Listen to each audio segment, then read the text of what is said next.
Aunt Jennifer's Tigers by Adrienne Rich. Aunt Jennifer's Tigers reflects the growing awareness of gender inequality during the feminist movement.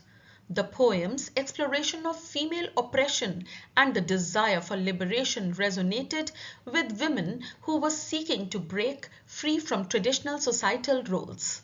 Let's read the poem and then see the analysis that I have done for you. Aunt Jennifer's tigers prance across a screen, bright topaz denizens of a world of green.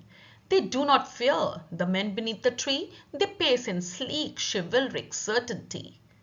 Aunt Jennifer's fingers, fluttering through her wool, find even the ivory needle hard to pull. The massive weight of Uncle's wedding band sits heavily upon Aunt Jennifer's hands.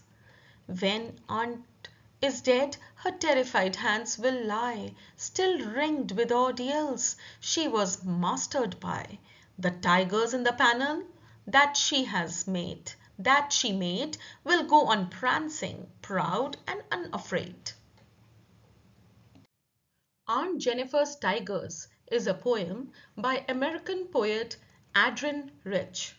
It talks about the burden faced by women in the marital life of the male-dominated patriarchal society, which she depicts through the character Aunt Jennifer, who is a housewife.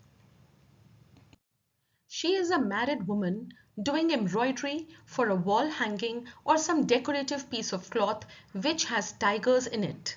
The tigers are prancing in this portrait. Aunt Jennifer misses the youthful and carefree attitude she had before marriage that would make her gracious and confident. It is depicted by how the poet uses the words sleek, chivalric certainty for the tiger's movement. They are set against a forest as a background and they look like topaz stones. Tigers of yellowish brown color set against the green of the forest. They are in contrast to Aunt Jennifer's character, who has suffered a lot under the dominance of her husband. The tigers are fearless and are not scared of the men standing under the trees of the forest. Aunt Jennifer's deepest desire was to be fearless and free. The men in the forest represent the kind of restriction imposed upon her by her husband. Living continuously under fear and torture has made Aunt Jennifer weak and jittery. She is not even able to execute her daily activities with calmness and composure. The poet uses the imagery of fluttering fingers to show her fear. She is not even able to handle the wool she is knitting. She finds it difficult to pull the ivory needle during her embroidery work.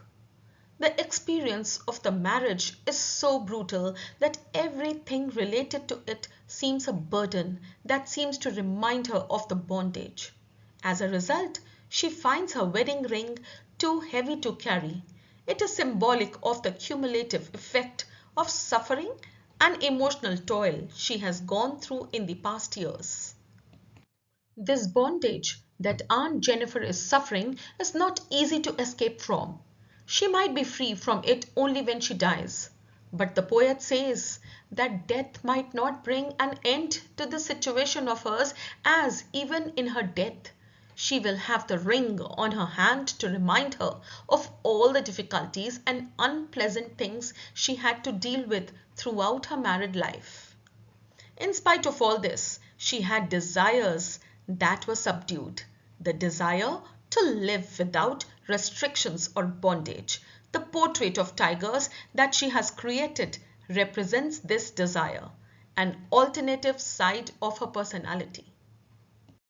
After reading Aunt Jennifer's Tigers by Adrienne Rich, one is deeply moved by the contrast between the freedom of tigers Aunt Jennifer embroiders and the fearful, burdened life she leads herself. The poem highlights how societal pressures, especially a patriarchal marriage, can trap a woman, limiting her voice, freedom, and spirit. What should the life of a woman be like? A woman's life should be free fearless and full of choices, just like the tigers in Aunt Jennifer's art. She should not be bound by fear, expectation, or silent suffering. Her voice should be heard, her identity respected, and her dreams encouraged. Whether at home, workplace, or society, a woman deserves dignity, independence, and equality. The poem reminds us that even when women appear quiet or submissive, their inner world can be rich with strength and creativity. The life of a woman should not be a silent struggle. It should be a bold, beautiful journey of expression, courage, and freedom.